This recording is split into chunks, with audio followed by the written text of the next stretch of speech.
আল্লাহ বলেছেন, যদি কোনো বান্দিরা নিসফু মিন শাবান, এই শাবানের রাত্রিতে যে বান্দা আমি আল্লাহর জন্য ইবাদত করলো, যে বান্দা রাত্রিতে আমি আল্লাহর জন্য, আমি আল্লাহর কাছে নিজের গুনাহের খাতা ক্ষমা করার জন্য আমি আল্লাহর কাছে কান্নাকাটি করলো, আমি আল্লাহ ওই সমস্ত বান্দা বান্দিদেরকে মাফ করব।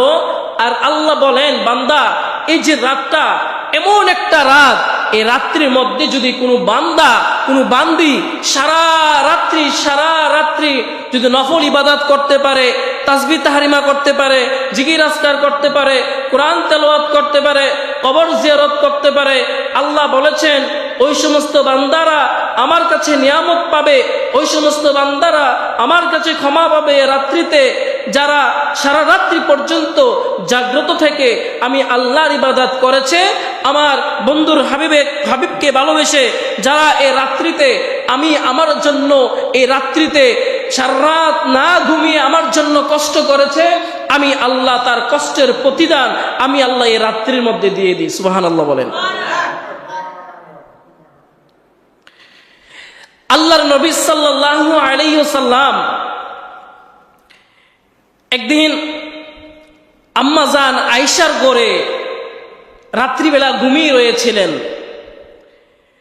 ঘুম থেকে উঠে মা আয়েশা দেখেন আল্লাহর নবীজি তার বিছানার মধ্যে নাই।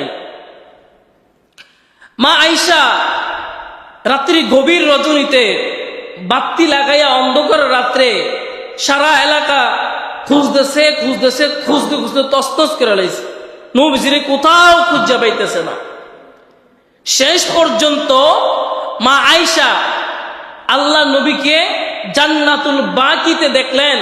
জান্নাতুল বাকিতে দাঁড়াইয়া আমার পেয়ারা হাবিব আল্লাহর নবী সাল্লাল্লাহু আলাইহি ওয়াসাল্লাম ওই জান্নাতুল বাকিতে দাঁড়াইয়া উম্মতের জন্য দোয়া করতেছে, আর ওই কবরবাসীর জন্য দোয়া করতেছে, আর চোখের পানি ফেলায় কাঁদতেছে। এ আল্লাহ, তুমি যে রাত্রি দিয়েছো এটা একটা ভাগ্য রজনী রাত। আল্লাহ, আমি তোমার হাবিব, আমি তোমার কাছে প্রাণ ভরে ভিক্ষা চাচ্ছি।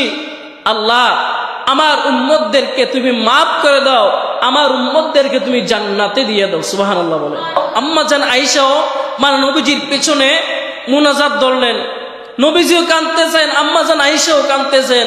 মুনাজাত শেষ হওয়ার পর আম্মা জান আয়েশা বলেন, ওগো আল্লাহর নবী,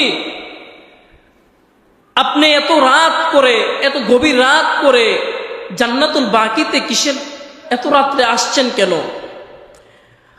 আল্লাহর নবী মা আয়েশাকে বলেন, ওরে আয়েশা, এই যে শাবান মাস আসলে এই যে এমন একটি রাত, এই মাসে যে কোনো একদিন আল্লাহ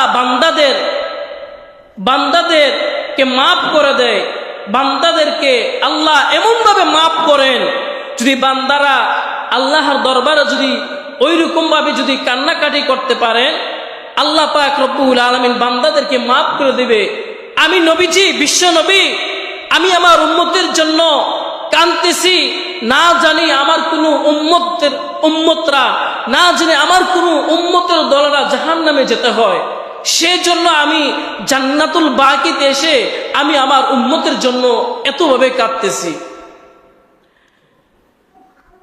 আল্লাহর নবী সাল্লাল্লাহু আলাইহি ওয়াসাল্লামের এই কথা শুনে মা আয়েশা বলেন, ওগো আল্লাহর নবী, আমি তো জানি না, আমি তো বুঝতে পারি নাই আপনি যে জান্নাতুল বাকিতে এসেছেন। এই রাত্রিতে রাত্রিতে ভাগ্য নির্ধারণ হয়, কোন বান্দাদের এই রাত্রিতে ভাগ্য, কোন বান্দা কপাল খুলে যায়, আমিও জানি না, আপনিও জানেন না, কেউ জানে না। জানে কে? একটু আওয়াজ দিবেন, জানে কে? আপনারা যদি আওয়াজ দেন আমাকে কথা বলতে আমার ভালো হবে। আগামী জুমা কিছু বলি নাই, এই জুমা থেকে ইনশাল্লাহ আমার কথার মাঝে মাঝে আমি যেটা প্রশ্ন করব উত্তর করব, আপনারা উত্তর দিবেন। ঠিক না বেঠিক? সুবহানাল্লাহ, আলহামদুলিল্লাহ সব বলবেন, মনে থাকবো। এবার আল্লাহর নবী সাল্লাল্লাহু আলাইহি ওয়াসাল্লাম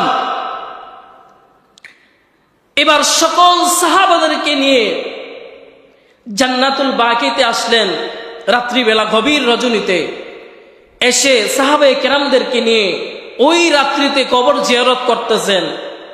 আল্লাহর নবীজি যা করে গেছেন, আমরা যদি দুনিয়াতে থাকতে যদি তা করতে পারি, আল্লাহ বলেছেন বান্দা আমার নবী যেমনে চলছে, উম্মতের জন্য যেভাবে কাঁদছে, বান্দারে তোমরা যদি জমিনে বসে বসে আল্লাহর দরবারে এই রাত্রিতে জিকির আজকার করতে পারো, তাসবিহ তাহরিমা করতে পারো, বান্দা আমি তোমাদের গুনাহ খাতাগুলি মাফ করে দেব।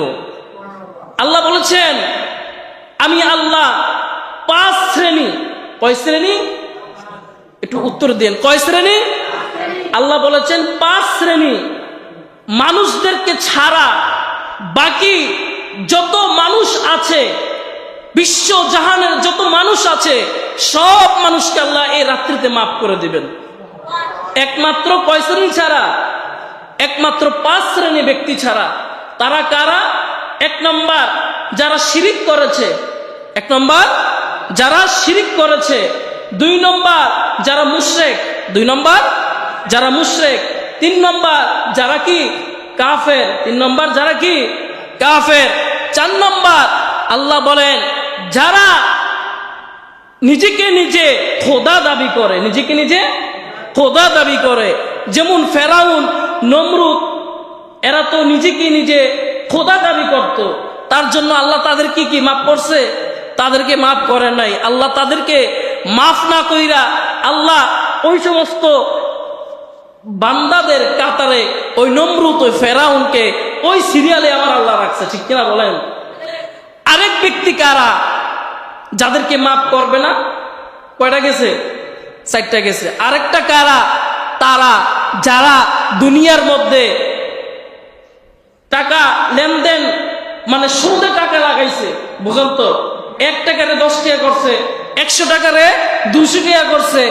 যারা সুদে কারবার করছে, যারা সুদ খায়, যারা ঘুষ খায়, আর যারা দুনিয়াতে যাদের মা নাই, বাবা নাই, ওই সমস্ত এতিম সন্তানদের উপরে অত্যাচার নির্যাতন করেছে, ওই সমস্ত ব্যক্তিদেরকে আমার আল্লাহ বলেছেন আমি ওই সমস্ত ব্যক্তিদেরকে এই নিষ্কমিন শাবান, এই শাবানের রজনীতে, এই রাত্রিতে ওই বান্দা যদি আমার কাছে চোখের পানি ছেড়ে ছেড়ে ছেড়ে ছেড়ে যদি কান্দে, আমি আল্লাহ ওই বান্দাকে মাফ করবো না।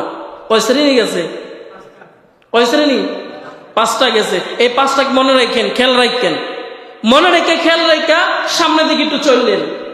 আপনি যদি ডান দিকে চলেন, ডান দিকে চললে ডান দিকের মানুষের সাথে জান্নাতে যাবেন। আর যদি আপনি বামপন্থী চলেন, আপনিও বামপন্থীর মানুষের সাথে জাহান্নামে যাইতে হইব। আপনি একটু চিন্তা ভাবনা করে দুনিয়াতে চললেন, আপনি কিভাবে চলবেন, কোন দিকে চলবেন? কোরবানির মৌসুমে খন্দকারের বেটা কুরবানি গরু কেনার জন্য রাস্তা দিয়ে রওনা হলেন, বাজারে যাবে গরু কেনার জন্য।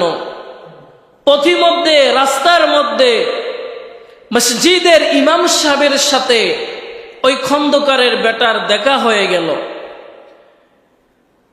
তো ইমাম সাহেব জিজ্ঞাসা করলেন, খন্দকারের বেটা কোথায় যাচ্ছেন? উনি বলতেছেন কুরবানির গরু কেনার জন্য বাজারে যাচ্ছি।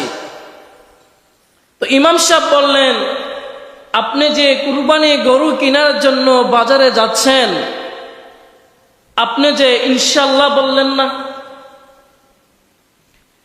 খন্দকারের বেটা কয়, ইনশাল্লাহ কুম, আগে গরুটা কিন্না বাইক লইয়া এলো, এরপর ইনশাল্লাহ কুম, যে কিন্না সারছি। এবার খন্দকারের বেটা কুরবানি গরু কেনার জন্য বাজারে গেলেন। বাজারে গিয়ে গরু ক্রয় করতেছে, কিনতে পারতেছে না। হঠাৎ করে রশিদ চামচুরা, মানে চোর, তার নাম কি রশিদ, তার নাম কি রশিদ, চিন্তা করতেছে কেমনে মিল করি। হঠাৎ কইরা ওই যে খন্দকারের বেটার পকেট থেকে পকেট কাইটা তার যে গরু কিনতে আইছে টাকা নিয়া, ওই টাকা সব নিয়ে গেছে। তো খন্দকারের বেটা এবার কুরবানি গরু কিনছেন, ক্রয় করছেন, এবার গরুওয়ালাকে টাকা দিবে। টাকা দিতে গিয়ে দেখে খন্দকারের বেটার পকেটের কি নাই, তলা নাই। কি নাই? পকেটের তলা নাই। বাজার থেকে ফিরার পথে আবার মসজিদের ইমাম সাহেবের সাথে দেখা। খন্দকারের বেটাকে বলতেছেন, কি বাজান, গরু কই? বাজারে না গেছিলেন গরু কেনার জন্য?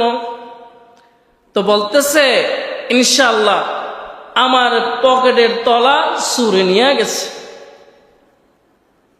তো তদ্রূপ আমরাও যে কোনো কিছু করতে যাই, যাই করি, আমরা কারুর বাড়িতে বেড়াইতে যাই, খানা পিনা খাইতে যাই, দাওয়াত খাইতে যাই, কাজকর্ম করতে যাই, রাস্তা দিয়ে যেখানে যাই, কারোর সাথে যদি আমাদের দেখা হয়, যেমন কথায় কথায় আমি বলি, আপনাদের এলাকার মুসল্লিরা, এই যে আমি আসছি আজকে 15 দিন 14 দিন হয়, আমাকে দেখলে বলে, হুজুর কেমন আছেন, আপনার খাওয়া দাওয়া কিরকম চলতেছে, আপনার কষ্ট হচ্ছে না তো? তো আমি উত্তর দিই কি, আলহামদুলিল্লাহ, আমার কোনো কষ্ট হচ্ছে না। আল্লাহ পাক রব্বুল আলামিন তদ্রূপ প্রত্যেকটি বান্দা বান্দিরকে এইভাবে মৃত্যুর পর্যন্ত জানিয়ে দিয়েছেন, বান্দা বিপদে পড়ে গেলে, মুসিবতে পড়ে গেলে, তুমি অসুস্থ আছো, অসুস্থ অবস্থা আছো, ওই অবস্থা তুমি কোনো বান্দার সাথে দেখা হয়েছে, বলো শুকরিয়া, আলহামদুলিল্লাহ, আল্লাহ আমাকে রেখেছেন অনেক ভালো। অনেকে কারোর সাথে দেখা হলে কয়, কিসের ভালা, জিফুত লইয়েই তো কষ্টতে আছি। একটা বড় ছেলে ঢাকা ইউনিভার্সিটিতে পড়ে, মাসে তার টাকা দিতে হয় 20,000। ছোট মাইয়ারা এবার কলেজে পড়তেছে, তার টাকা দিতে হয় মাসে 10,000। এমনি এমনি করে 50,000 টাকা জায়গা, নিজের চিকিৎসা করবো কিভাবে? এরকম কথা বলে না, আছে না নাই? যে বলে, বহুত আছে বলে। বলবো, বাবাজি আপনি যে অসুস্থ অবস্থা হয়ে নিয়েছেন, আছেন, আপনি যেভাবেই থাকেন না কেন, আল্লাহর কাছে আপনার শুকরিয়া আদায় করতে হবে।